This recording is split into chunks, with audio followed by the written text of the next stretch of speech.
we started? Are we start? Is it? Are we started? Are we start? Is that English correcting? Are we started?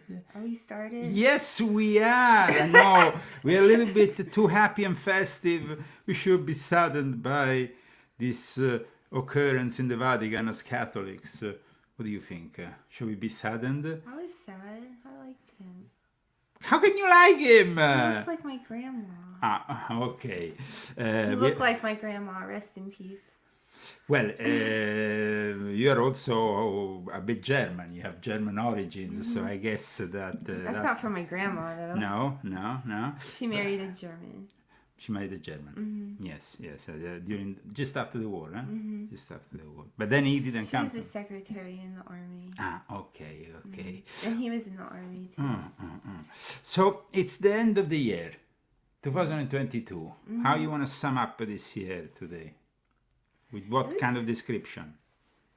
This, what, for us or for everyone? Not for it everyone. was a crap year for everyone. We had to suffer through Biden for this whole year, and it was just worse and worse and worse. I guess that is like torture, eh? It was torture to watch him all year, and now all we have is another year to watch him again. And yeah, that's really not very good. Maybe in November we can get rid of him. Oh, it's not even this year, is it? We have another year. We have a 2023, which 23 has a lot of special meaning for the Illuminati.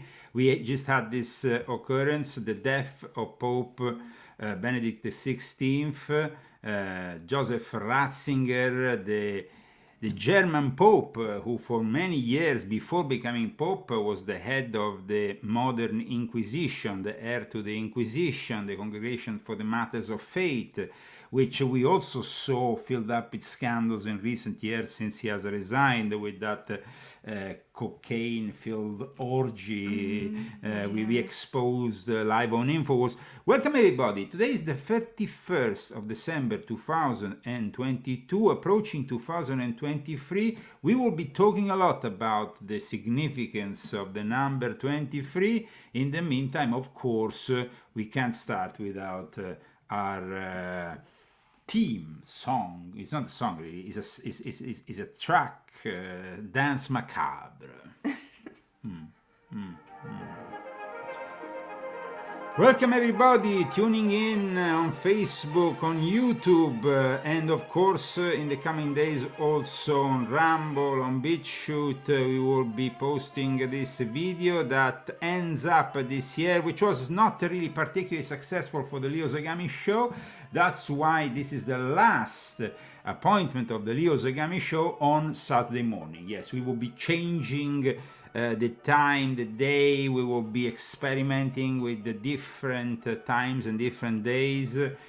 So this is basically the end of an era, the Saturday morning classic, the rundown of our geopolitical scenario.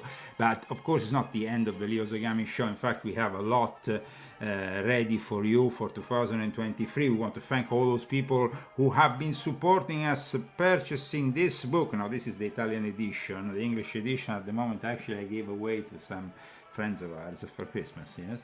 You don't have any book at all? I don't have the book physically with me. I'm gonna be receiving it soon, but remember we have also volume 7 and volume 6, which has also a mention. These two books have also mentioned in today's article of leozagami.com fame.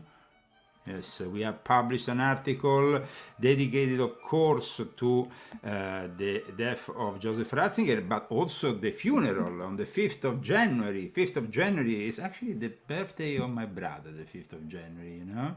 Is it? Is it? Well, don't you remember? The 5th of January, we always used to go out for lunch with my brother back in Italy. I remember.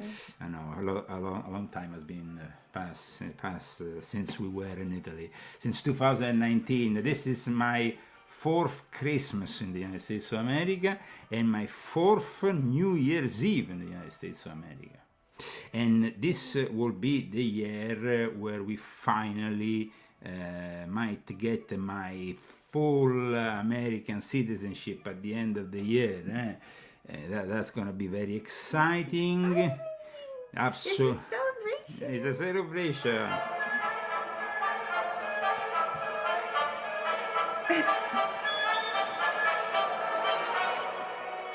Now, Joseph Ratzinger. Joseph Ratzinger is somebody I met close up only once. You remember when I was in San Giovanni in Laterano, I came to celebrate a mass, and this strange little man, he was kind of short, arrived in front of me with his incense, moving it like he was some kind of magician. He gave me really, I mean, I don't know, it didn't give me the creeps, he gave me more like the idea of some kind of like mage trees with I don't know what. It was like was this somebody else, or was no, this Joseph Ratzinger? He had the incense. He was like going around, and he did it around. I was because I was. You remember I made that pic. I was on the phone with you. Yes. No. Well, you were on the phone with me another occasion when I was on the. How many times did you see the Pope? Two times close up, but this was very close up in San Giovanni Laterano. When I called you, I met him close up instead, a little bit more distant this time, at the Colosseum when he used to celebrate the Mass for Christmas. But in San Giovanni Laterano, which as you know was my local church, I used to know everyone, I managed to actually gather a place just in front of where he was celebrating Mass. So at one point he came close, his incense, and I took out my mobile phone and said, no, because I did it because I had made a bet with my mother an hour before that I will actually be able to meet the Pope close up, and there was like thousands of people gathered all over San Giovanni in Laterano, this church which used to be the headquarters of the Vatican before it moved to St. Peter's.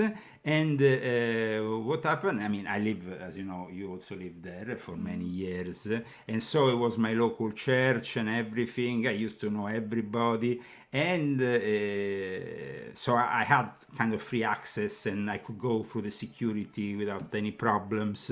And that's where I encountered really close up Ratzinger. Though I never talked with him, it was like basically he came in front of me, I made this pic, and then my mother was like, wow, you went really close. You actually did what you said you would be doing. Well, yeah, that's how it is. That's how it is. So welcome to the Leo Zagami Show. I would suggest, Christy, at this point, air conditioning. I thought you wanted me to open up a bottle of champagne. No, not yet,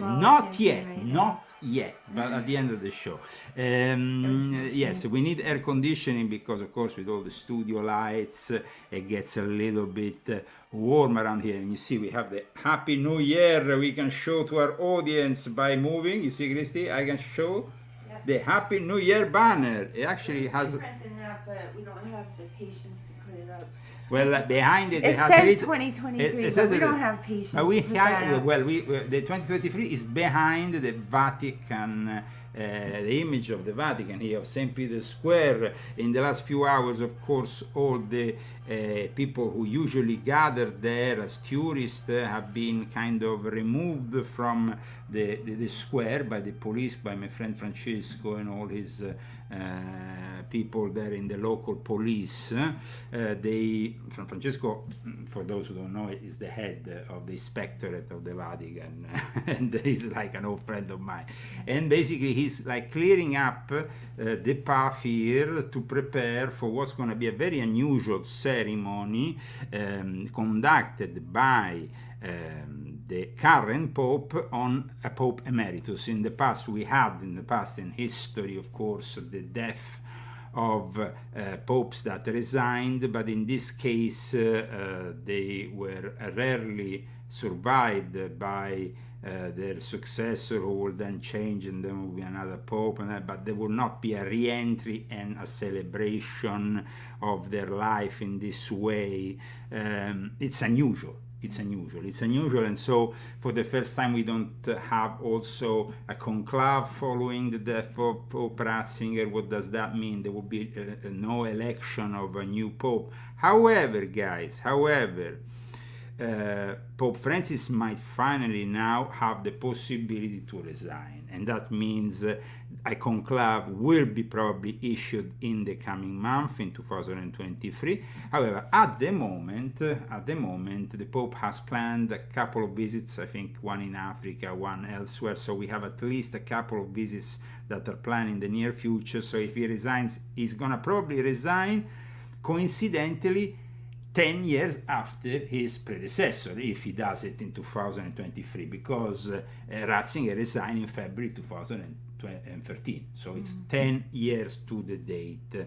The current plans of the Vatican for this celebration are of a more modest approach, in which officially there is no heads of state invited at the moment, though there is insistent remarks by various Vatican officials that this might still happen, because a lot of people have asked to be present for this ceremony that will take place on the 5th of January. Now, I have, of course, focused not so much on all these talks about this funeral on the 5th of January, but rather on the symbolism around the numbers, the symbolism also regarding the number 23. We are approaching 2023 tonight.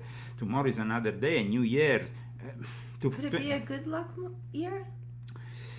2023 might symbolize things that are once again another negative turning point in the approach of the satanic takeover of the cyber Satan in 2030. I don't think there will be anything particularly positive. If not, some announcement could be made. I mean, 23 is a number that we will learn more about in today's show, and it's a number that usually doesn't have positive connotations.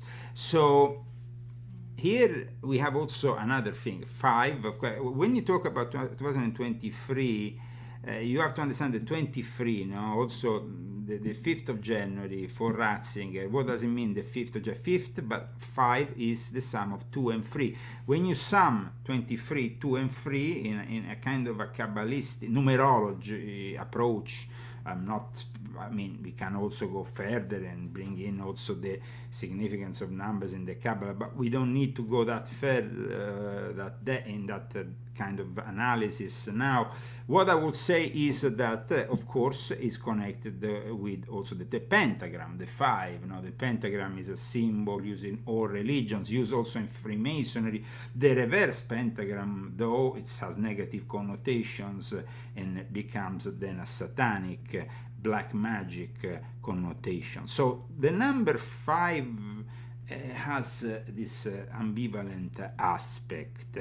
The fact that is definitely a ritual that has occult implications, a funeral like the one that will be conducted by Pope Francis on the 5th of January, that is inevitable.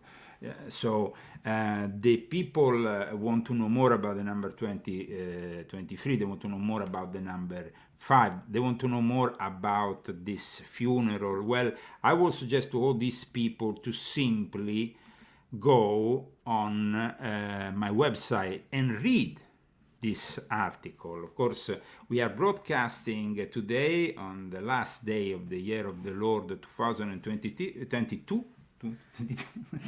from Palm Springs, California.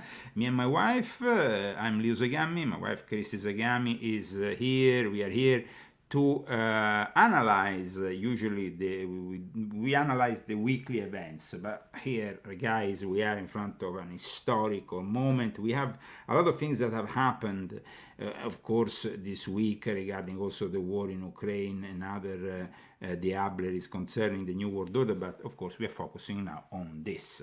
So Ratzinger here is, of course, the person who didn't find enough pedophilia. Actually, he was involved in some bad cover-ups, and for that reason I didn't want to really put him in paradise. I rather put him in hell, and for that reason I also linked the number 5 with the letter H, the initial letter for the word hell. So Ratzinger might have been the better of two evils, the lesser, how you say now, lesser of two evils, or the lesser of two evils, you say. I don't know. It depends. But in any case, welcome everybody. The Leo Zagami show today, thanks to the people mainly who have purchased volume 8 of my confessions, as we have not received any donations. So, so we don't receive any donations, but if you want to donate, we have also new means of donating internationally using an IBAN that we have for eventual donations, post-pay evolution card. People in America don't know what that is. The IBAN, no, this is more for Europeans. So in case, I will give that later on if you are interested. But in reality, most people use Cash App here in the United States, in Great Britain, GoFundMe that can be used also with PayPal. PayPal, and I say PayPal because we have been banned from PayPal. So it's a good way of bypassing the censorship. By if you are in some way linked to PayPal, you can go through GoFundMe. What do you think, Christine? Tell me. I think that we know this already. Well, I know, but we have to repeat it at each show. I know it's reiterating, but we have to. And the other, of course, means the other way is Fundly, which is probably the most successful one we had in the last few years, couple of years since we've been banned. We were amongst the first people to be removed, censored from PayPal. And 2022 has been another year of censorship. We have just managed, after a whole year, to build back up this channel to almost the number of subscribers we had on the previous one, Top Secret, which 1 year ago was removed. We hope that this channel, of course, stays a little bit longer. The Leo Zagami Show channel, it's a new channel, and we are also broadcasting on Facebook. But we need your help to bypass the censorship, so we need you to subscribe to all the channels which I point out in the description. So then, if we are removed one day, you know that we are on another channel. I mean, I have a few channels on YouTube, and people ask me why. Well, in the Italian edition of my show, I use these channels because every time we get blocked or removed, we can just bounce from one channel to the other. And this system seems to work out for the Italians. I hope the Americans and the rest of the English-speaking world realizes that very soon. What? Well, why you did that? Oh gosh, can we just stop this? Okay. They don't donate, and we're just gonna do a show, and that's it. well, of course, but I hope that in 2023 we can actually re-expand this show by entering a new era, by choosing a new day, by choosing a new time. We have for example, Christy came up with an idea. So, Christy, what is the idea? What is the time you've chosen? I thought maybe Sunday would be a good day. On a Sunday evening, we could do like a wrap up of the news, and like kind of like not. A patriot meet the press. A patriot meet the press. A not so lip-tarded version of Meet the Press. Yeah. We will be the shortest show on American history. No, they are the longest show in American history. We are the shortest in the sense that we have been born just very recently compared to them. However, guys, let's analyze and continue to analyze what has been the content of my article, because this article, of course, is the latest on leozagami.com, and I think it gives us an idea of the symbolism surrounding this death of Pope Francis, the synchronicity. Now, I mentioned in this article Robert Anton Wilson, who was a known American author, futurist, psychologist, and self-described agnostic mystic, and one-time member of the Ordo Templi Orientis. He was very much fixated. He wrote, of course, he participated, co-wrote Illuminatus, which I have over there, the trilogy, and then he wrote Cosmic Trigger, excellent books, I must say. And he was fascinated by the number 23 because he discovered it through his friend William Burroughs and James Joyce. Now, I've mentioned the importance of number 23 more than once in volume 8 because it's so important also for the music business, but I wanted to also in a couple of videos make you understand further, maybe with the aid of other people, the importance of this number. So then, this is the protagonist number of the coming year. I'm talking about 2023, and the number is 23. So I picked up on various sources so to understand better. Let's start with Robert Anton Wilson and the 23 Enigma. Welcome to the Leo Zagami Show from Leo and Christy. This is more interesting, Christy. Yeah, what do you it think? is. It's more interesting. Okay, then. That's fine. I like it. That's I like to learn about What is the 23 Enigma? Well, the 23 Enigma, did I start to sound a little like Burroughs then? I thought I did. Well, the 23 Enigma, Burroughs told me about the 23 Enigma back around 65. He had observed a lot of coincidences connected with the number 23. And as soon as he told me that, I started noticing coincidences involving the number 23. I put a lot of them into the Illuminati novels, and I put a bunch of them into the first of my Cosmic Trigger trilogy. And ever since then, I've been getting letters from people who've observed odd 23s, and there's no end to it. I'll tell you a very amusing anecdote. I was in St. Louis giving a lecture, and a guy came up after the lecture with his wife and said, "I figured out how your 23 gimmick works." And I said, "Oh, tell me." And he said, "It's a neurological grid. You make your readers very conscious of 23, more conscious than they are of the other numbers." And I said, "Congratulations, you found the great magician who makes the grass green. That's a sign of enlightenment in Zen." Which I thought was an adequate answer. Then a little while later, it turned out we went out to have a pizza together, he and his wife and me. And one of those places where you get a number while you wait for your pizza. And of course, we got number 23. And he said to me, "How do you do it?" And I said, "I thought you did it that time." And I suppose he's still wondering about that. Well, so am I. It just happens, that's all. It's the enigma. Why does it keep happening? A neurological grid is part of it, but that's not all of it.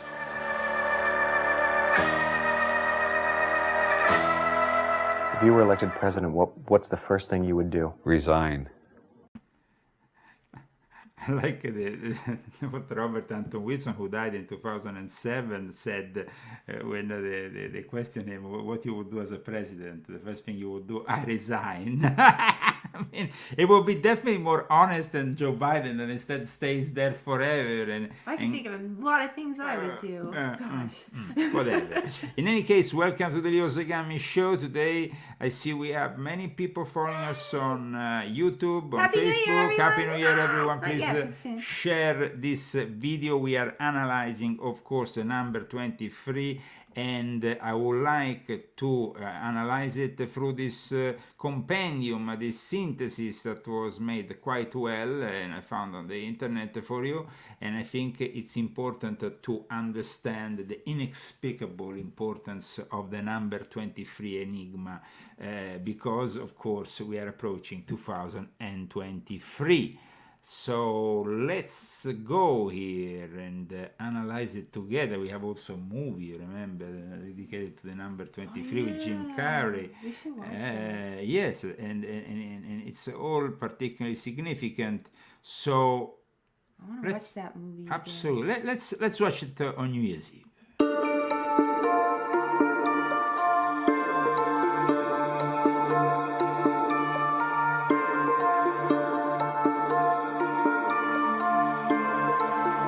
Welcome back to our channel, and today we are back with another engrossing video where our protagonist is nothing but the number 23. Confused? We don't blame you. So let us give you a brief introduction through one very well-known and fan-favorite actor, Jim Carrey. Carrey starred in a 2007 American thriller movie directed by Joel Schumacher called The Number 23. While the movie didn't flare up in the box office, we definitely recommend you to watch it. It tells the story of Walter, a man who became enthralled by a novel in which the author believed that the number 23 was controlling and influencing his life. Walter soon begins to believe in the number 23 enigma too, and the movie follows his story. But we have talked enough about Walter, haven't we? Let us focus more on the interesting part of the story, the number 23 enigma. There are a lot of people who believe that this number plays a titular role in all incidents and events throughout the pages of history and the present. Without waiting anymore, let's rush to try and dig something up about the number 23. But before we do that, do not forget to subscribe to our channel and click on the Subscribe to our channel here. We need subscribers. 2023. Make you an offer you can't refuse. You I said will it. make you an offer you can't refuse. Resist. Resist. Resist. You can't What a resist. weird. Okay. bell icon to not miss out on any video that pops up. Let us continue our search through the story of Walter, who had found a connection with every incident of his life to the number 23. He finds out that he was born on the 11th of December, and 11 plus 12 turns out to be 23. He continues to find the presence of the number in his marriage date and many other important events in his life. This led him to obsessively search for other coincidences of the number 23 with incidents in reality. One such realistic fact was that each parent contributes 23 chromosomes to the child's DNA, and it is the 23rd chromosome that decides what sex the child will be. Not just that, it takes 23 seconds for blood to circulate in our body. Moving over human beings, we observe that 23 has played a role in history too. The number comes up in some famous assassinations in history, such as Julius Caesar being infamously stabbed 23 times and President Kennedy being assassinated on the 22nd of November, 1963, which adds up to 23. 23 comes up in some most tragic events too, such as the Hiroshima-Nagasaki bomb attack, which happened on the 6th of August of 1945. The disastrous 9/11 attack, which occurred on September of 2001, and surprisingly, all the dates add up to the number 23. The widely speculated Gizzi and Sumerian calendars begin on the 23rd of July. And let us not forget the widely popularized Mayan prophecy that the world was ending on the 23rd of December 2012. You turn to literature, and yet you won't miss the number 23. The great playwright William Shakespeare passed away on April 23rd, 1616, yet another date that adds up to 23. The Latin alphabet is composed from 23 letters. Even science doesn't miss out on the number 23, with the Earth having an inclination of 23.5 degrees and the 23 axioms in Euclid geometry. The number makes its appearance in the sphere of religions, too, such as 2/3 gives us 0.666, which is widely believed to be the devil's number. The best-known psalm in the Bible is 23, and even the number of fallen angels is considered to be 23. These do seem like never-ending coincidences, don't they? But can we call it a coincidence when it comes up in so many instances and more? We don't believe so. There are thousands of such occasions where the number 23 rears up its head, and although we aren't the crazy Walter, it does make us think whether this particular number does have a magical power or not. Likewise, many people before us have thought the same. So let us try to understand the origin of this enigma, following which people started to question the multiple appearances of this number. The theory of the number 23 enigma first came up in the science fiction novel trilogy Illuminatus, written by writers Robert Shea and Robert Anton Wilson, who brought many conspiracy theories to life through this set of stories in 1975. One such article written by Wilson, titled Phenomenon 23, explains the phenomenon of 23 coming up everywhere. He refers to one of the writers of the Beat generation, William Burroughs, who was perhaps one of the first persons who tried to uncover the 23 enigma. Burroughs recalls a conversation with Captain Clark of Tangier, who boastfully told him that he had been sailing on the seas for 23 years without a singular incident and eerily had an accident on the next voyage he set on. killing all the passengers on board. While Burroughs was reflecting on this incident, he heard a radio report the same day about an aircraft pilot, Clark, whose airplane had an accident killing all the passengers on board. And get this, it was Flight 23. Like any other curious person, Burroughs began to research about the number 23 and related incidents and wrote a short story, 23 Skidoo. He narrated various incidents, such as gangster Schultz, who murdered hitman Vincent Call when he was 23 years old on the 23rd Street in New York. Schultz himself murdered on October 23rd by a man who was 23 years old and served 23 years of prison term before he received bail. While we were tongue-tied by the amount of times the number 23 appeared in this single incident, imagine about people who are actually haunted by this strange number. That's right. There have been many reports and claims that many people see the number everywhere, as if it is some kind of mental virus that wants to control their lives. While all this seems inexplicable, we have tried to find some logical explanations behind this peculiar enigma. One such explanation could be the natural tendency to find meaningful connections between unrelated things, popularly known as apophenia. Humans tend to find rules in their lives, even if they face of pure facts, leading them to recognize and link random patterns, investigations, or connections. It also happens that out of several incidents, there are a few particular incidents that raise our curiosity, and we try to find everything about these and see them everywhere. For example, people who have recently bought a new car of a certain model have a tendency to recognize the same model of the car everywhere spontaneously, right? Which might lead them to believe that this car is the most popular, when in reality, it isn't. It's our subjective reality that leads us to believe that something is magical, inexplicable, and exceptional, even when it might just be an ordinary event.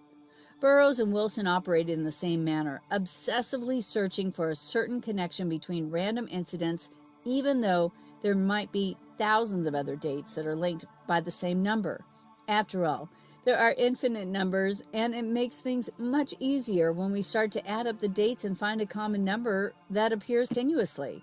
And when we fall into the trap that our subjective reality leads us to, we start to make and solve riddles by ourselves, hoping to prove that these connections appear everywhere. If you take up a calendar, your mind will consider all the dates as random until you start fixating on a particular date. But we are now leaving this up to you.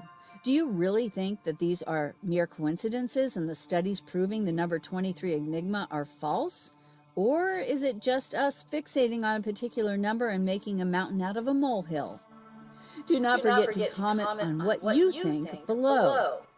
And Can I comment on what I think? Yes, what does Christy Zagami think of I was just number 23? I was gonna say that before I didn't know about the number 23, but all my life, I don't know. For me, it was a good luck number. I would if I was gonna take a trip on a plane, I always pick 23. I met you on the 20.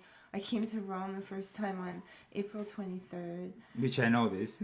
So Well, it's a synchronicity that some say is divine, angelic, others say it has a dark side and turns out to be demonic. So maybe it's who's using it. this is what I said also in my article. In the end, it's about either the divine or either the demonic side. Interpretations vary, but definitely we are about to be introduced to a year, 2023, that is not going to be any ordinary year. We have already symptoms of something wrong coming back from China once again. We don't want to even mention it.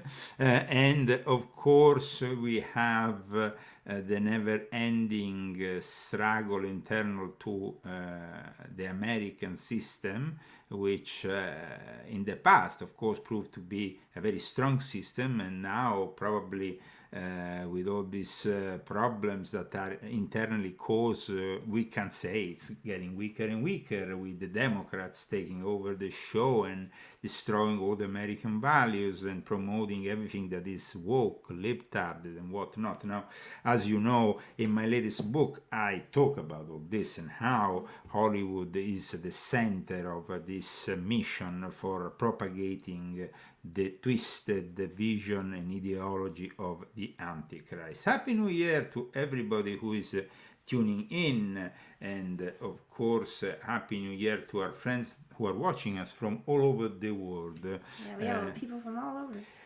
Pope Ratzinger died, of course, in the early hours of the morning in Rome. The news spread like a house on fire, you can say. And all over the world, of course, they are talking about what's going to happen now that for the first time a pope dies with a pope in charge of things. So it's a emeritus that dies, not really a pope who was covering any practical, formal role. But of course, he was still present in the church, and a lot of people used to say that Ratzinger was the real pope. Yeah, they fought for a minute that this guy, of course, he said and did also great things. I mean, when it came down to his criticism of the Muslim world, that Muhammad wanted to convert by the sword, when it came down to his criticism about the LGBTQ community, was sincerely, I find a little bit hypocritical though, because him and Padre Georg look like really a married couple. But in any case, we had also other moments in which he also tried to regain the traditional side of the Church of Catholicism. He wanted to readmit certain Lefebvrean schismatic people who are part of the so-called sede vacantist world. The Lefebvre, Monsignor Lefebvre, started this branch that kind of became a schismatic branch of Catholicism. But of course, he was also very much anti-Semitic, so he didn't. But Ratzinger was actually of Jewish descent.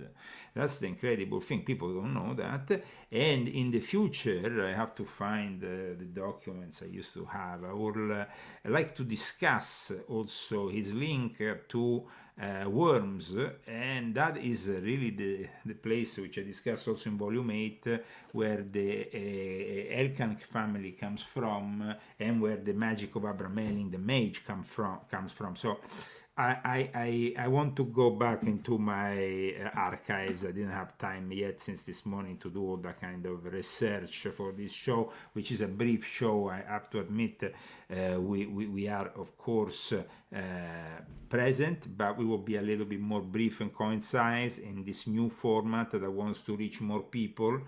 And we are talking about the number 23. No? Talking about the number 23, I have also another interesting gentleman which I wanted to talk about. Somebody who a few years ago claimed to have spent 23 minutes in hell. Now, this guy is, of course, a Protestant Christian minister, Bill Weiss. He published a book later called 23 Minutes in Hell. It came out, I think it was published in 2006, though his experience was from the 90s. I think in 1998 he had this descent into hell, this out-body experience. He described these visions. But I wanted to show you his own testimony about it in today's show. Welcome everybody, by the way. We're having a jolly good time. Even if, of course, for Catholics worldwide, it's a time of reflection after the death of a pope. You might not like a pope, you might, of course, like me, have had a little bit of I didn't really love Ratzinger in any way. Actually, I was kind of critic towards him, and some say that my first edition of volume 3 of my confessions, as you remember, where I published certain things regarding also his cover-up of pedophilia and homosexuality, and in early, I think January, February, when I went and did a conference in Sicily in front of the church where they give the knighthood of the Holy Sepulchre in Palermo, I discussed the fact that he was found with a young guy in his car, his Mercedes, I think. He launched a satellite alarm he had in the car because he got stuck, and they found him with a younger guy. This is also something that comes back to mind. I mean, it's stuff that is from almost 10 years ago. So, but it kind of like, you remember in Italy there was a strong reaction when I published volume 3, volume 1, volume 2. I mean, it was not a small thing. I mean, people nowadays give my books for granted, but when they take them for granted, yes. But when I started to adventure myself in this mission to expose the Illuminati through books, I got a lot of offers also from the Vatican and from people very close to Ratzinger, like Antonio Leonardo Montuoro, and they were trying to bribe me, basically.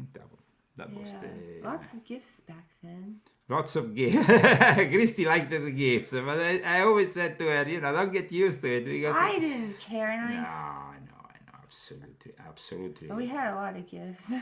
They gave us a lot of gifts, yeah. It was a time of gifts, but also a time of discovery that if we continued on that path, Christy, we will probably compromise ourselves. We don't stay, even if somebody gives us gifts or whatever, we don't stay on that road if it's going to compromise us. So. Yes, our path needs to stay even clear. Even if it's a poor path. No, it's not a question of poor. It's poor with material, but rich with love.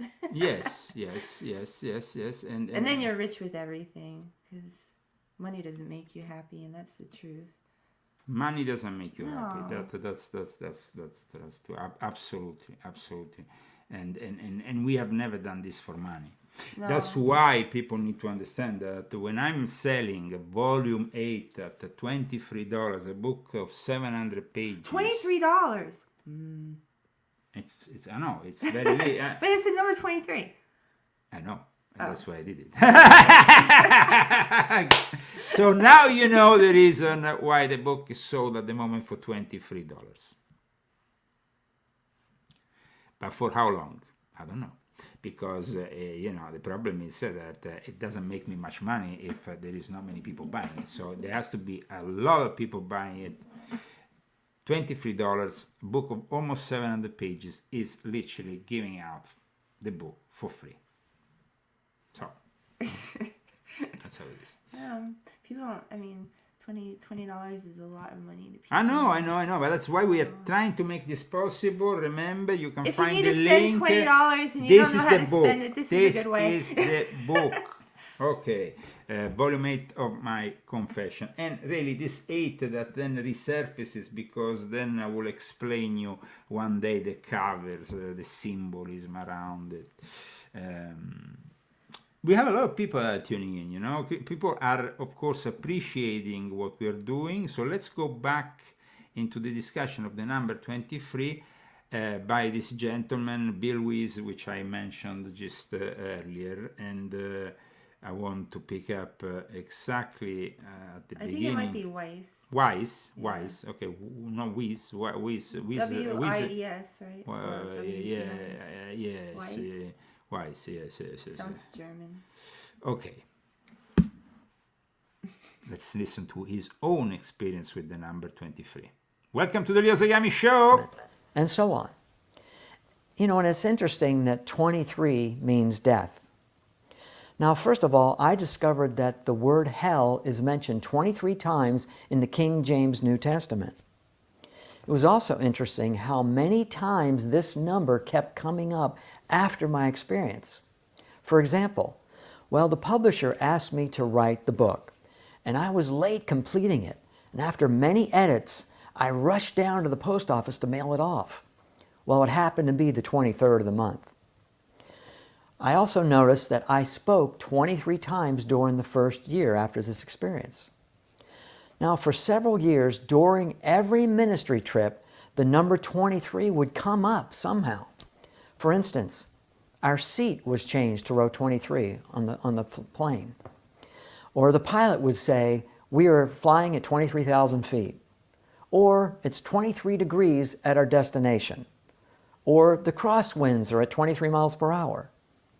Now, at a church meeting, we had 23 people come to Christ. Or maybe our car rental spot was in row 23, and so on.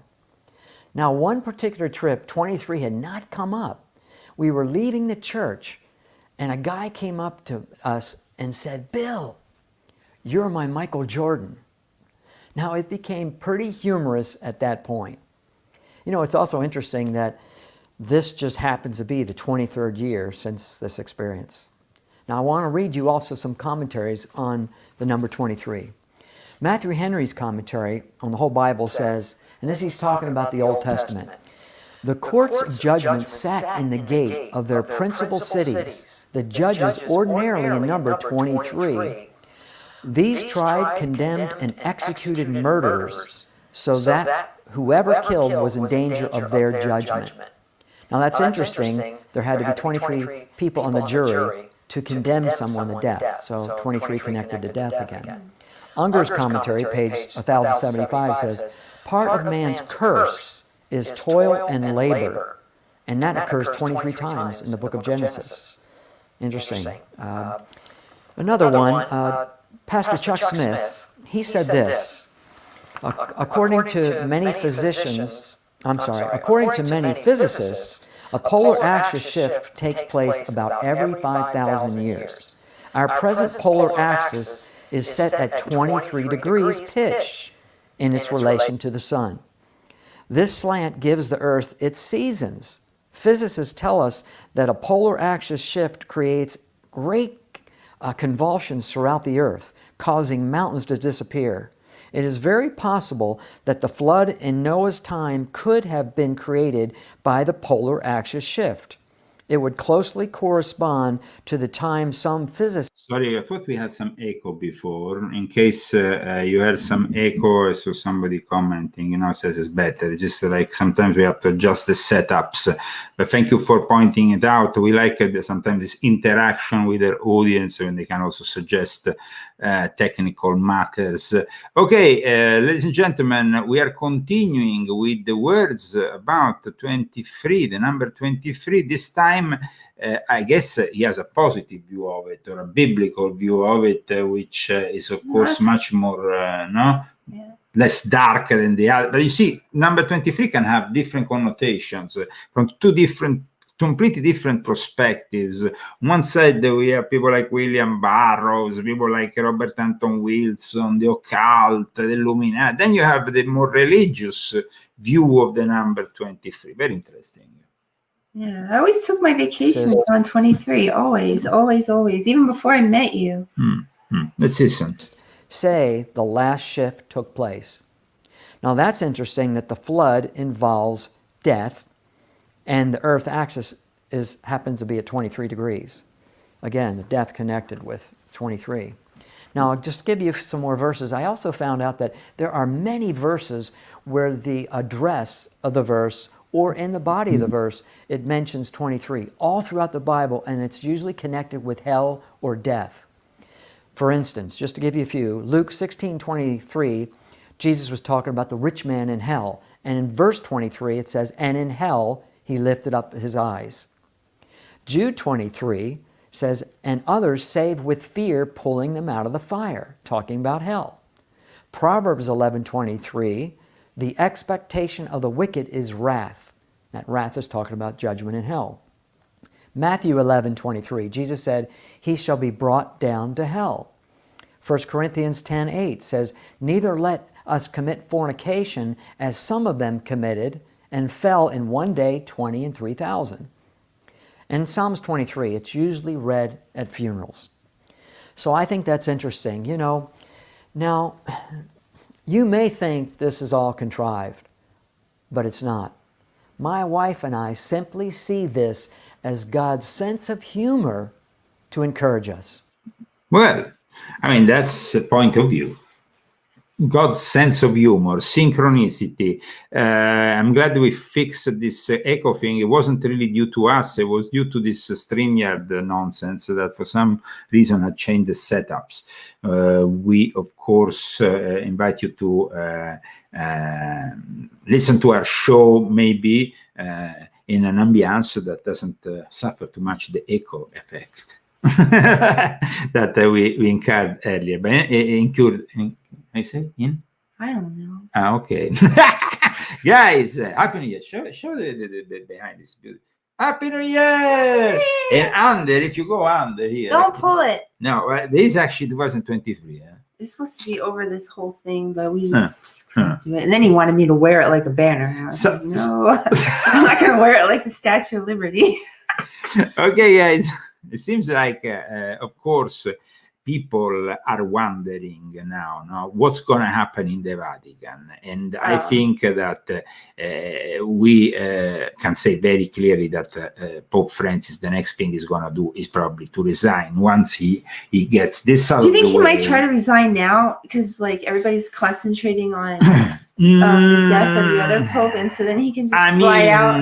No, because like I said a minute ago, there is some kind of things that he has to finish. Like he has announced some pastoral visits that he needs to.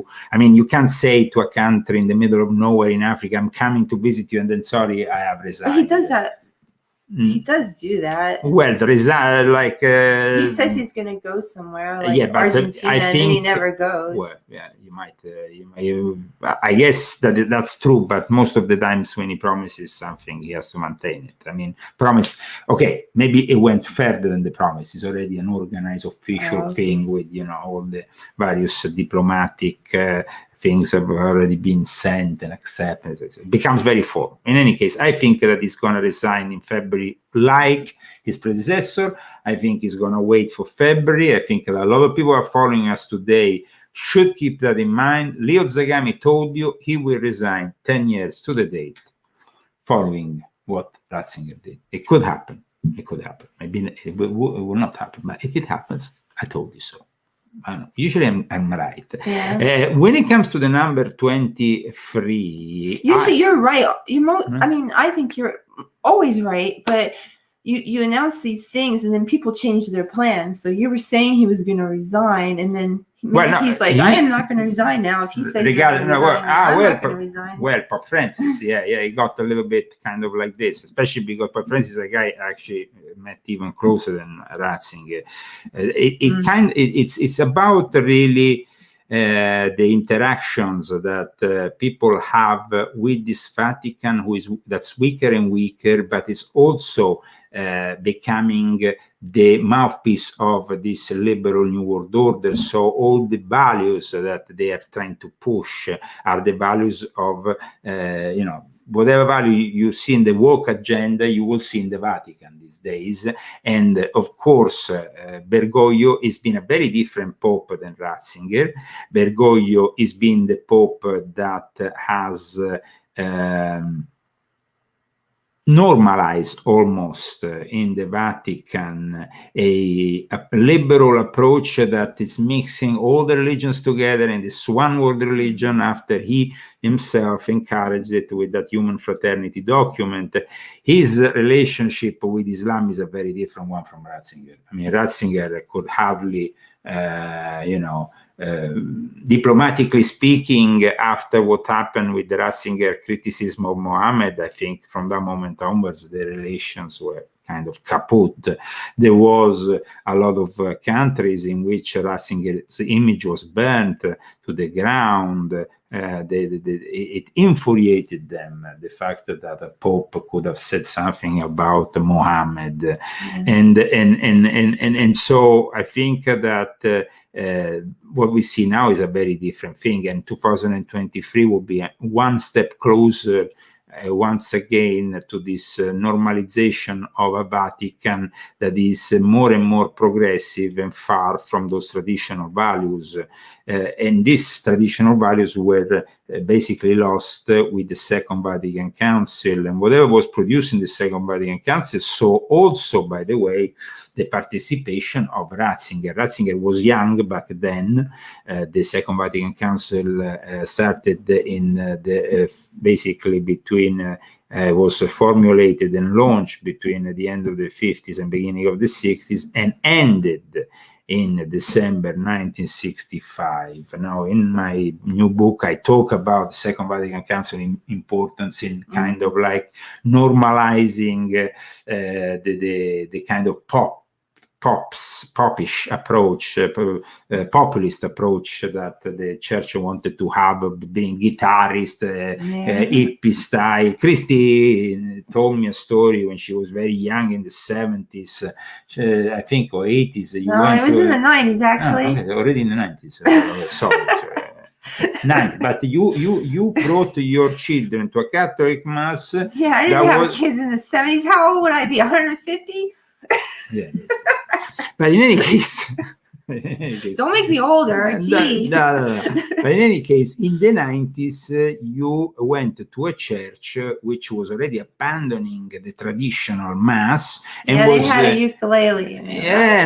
Now, remember that Ratzinger might still be perceived by some as a traditionalist, but he was still practicing the Novus Ordo. He was still practicing basically the main tenets of the Second Vatican Council. Already John Paul II was the same. His predecessor, of course, was directly involved with the Second Vatican Council, Pope Montini. I wrote about all this in my book, Pope Francis the Last Pope, ? Which was a bestseller a few years ago, which talked about also the resigning of Pope Ratzinger in the first chapter. It's very much based on this transformation. A book, Pope Francis the Last Pope ? Which I have republished in Italian more recently with an updated version. And then I've been working, of course, on trying to always get people to understand what's really happening in the Vatican, even when, of course, you have the mainstream media, which really doesn't really know anything about what really goes on. They give you the official version, which is like this morning given by somebody. This morning was a guy called Bruni, I think, Bruni, who announced that very sad, very felt, stand that the Pope, of course, died, and that the funeral will, of course, take place on the 5th of January. And this funeral, like I said earlier, is supposed to be a more modest and simple funeral, because that's what Pope Ratzinger apparently wanted. Pope Francis had already asked for prayers for his predecessor, but Pope Francis himself is not feeling that well himself, and he is rather sick. Let's remember this, that Pope Francis this year basically is the same age as Ratzinger when he resigned. Really? So you see, 10 years after, that's why I said we could have a resignation that fits exactly to the date, this, the resignation. He was basically the same age. Now Pope Francis is the same age, and this will be basically kind of almost instituting a tradition that at 85 the Pope resigns. You have But isn't he like the last Pope? Well, it's definitely the last traditional Pope as we know it, because popes are becoming less and less traditional, and they are becoming something that is in line with this new image, which wants to be the Bishop of Rome rather than a Pope and a head of all the church, a more communistic approach where every cardinal is a Pope, where every bishop is a Pope, where it's communism. It's communism, and it's this liberal approach that has liberal theology that has infiltrated the church. I actually had a book that I was reading the other day, which I might want to discuss with you in the future episodes of the Leo Zagami Show. I want to remind you that aside from my books, you can also purchase my wife's books that are a great insight in what really went on behind the scenes with the Zagamis. We have here also another protagonist of it, ladies and gentlemen, Rambo. He went this week. Ecco, now this was a very interesting experience. Rambo, as some of you may know, because a long time ago I told this story, Christmas story. I think you told it to the maybe Italians, maybe not to. Well, basically, he had we adopted him after he had an accident. Yeah. Yes. Okay. An accident. Fatal accident for his family. For his family. I wrote about it in my first book. Yes.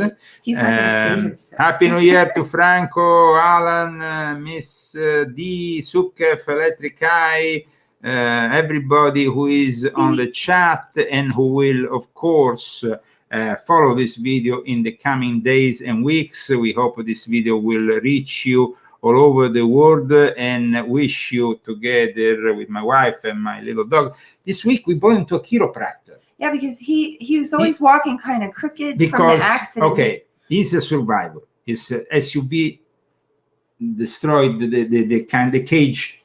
His cage popped out. It flew open. He escaped. He was up in the mountains for 3 days. Who knows what he went through? It was probably too much for a little 4-month-old puppy. Yeah. But anyway, he when I got him, and for the rest of the time, for the last 14 years, he's been walking kind of crooked. And I didn't know that there was such a thing as dog chiropractors. And so I found a holistic vet in Joshua Tree. And so I wanted to take Rambo just because I've changed his diet to natural food, and I want to make sure it was right for him. So I wanted her to look at him, and she said that he needed an adjustment because he was crooked. And I said, yeah, he is crooked. And so she adjusted his back, like when you go and get your back, and wow, he walks straight now, and he seems so much, I can't keep him on here now. Anyway, I think that it was really good for him, and I think that it's going to prolong him with us and he's going to be happier. That's more important. That he's going to have a happy life. So, yeah. He's had a happy life, but I didn't know that it could be fixed. So. Yeah, and then also a very holistic approach, which it's. I love that so much. It was great. Thank you so much. I guess to this vet, we don't want to, of course, tell her name. She's the best, but she's definitely a great. And thank you to Lorenzo, because Lorenzo from Spaghetti Western. Spaghetti Western is definitely our new favorite hangout here in the area. You can find Spaghetti Western in Morongo Valley. It's an Italian mix with an American tradition, all in one, and it's a great place. And Lorenzo helped us find this holistic vet for Rambo. Thank you so much, guys, for tuning in today, the last day of the year. We want to finally open this bottle. No, we're not going to open it now. Well, come on. Okay, you can bring him there and bring me the bottles in the fridge, because we are going to open this bottle. Hopefully, yeah. Because I would like to open it with all of you, but of course I would like to open it also. What? Well, you're going to open one now and then open one for your Italian show? Well, the Italians are closer to midnight than the Americans. That's why you didn't want to open it. We only have one bottle.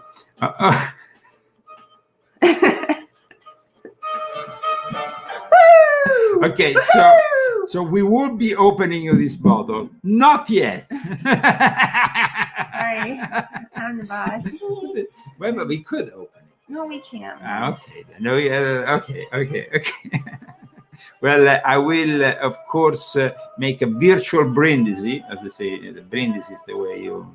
How you say it in English? A salute, a virtual cheers. Salute to all of you, wherever you're following us around the world. Have a blessed New Year's Eve, and safe to be safe and of course a safe New Year. Rambo is all over the place. Well, that's not good. Well, he's energetic. That's good. That's good. Get my new book to support the show, or you can sponsor us through the usual means.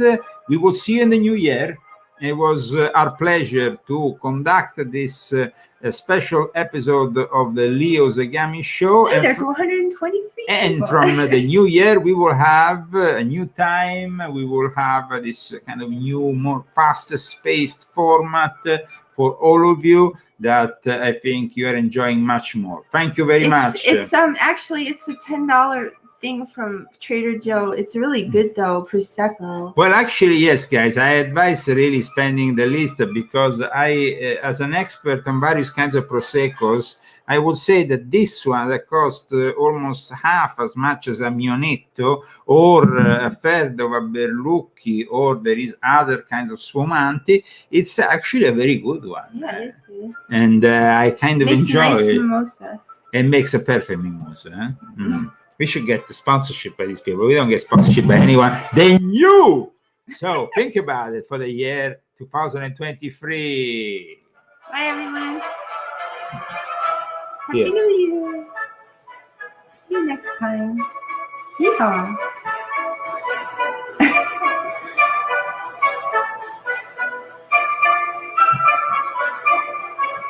Bye.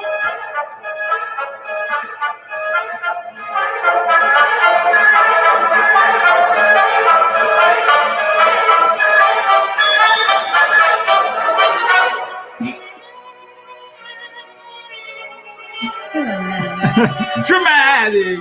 We could be very good in silent movies. We should relaunch silent movies. Yeah, you would be really with those eyebrows. Totally. We should relaunch silent movies. They don't have to listen to you. What? What is it? Ah, put this on top here. You're so weird. Okay, stop torturing them now. Bye bye, Gosh, guys. everyone. Happy New Year. Enjoy. Don't drink too much. Don't smoke too much. But enjoy. Ow, my foot is cramping. Turn it off. Ah! I got a foot cramp. Oh, that's terrible. Wait, I'm out of here. Okay. Yay. From Palm Springs, California. That's it. And a little bit more.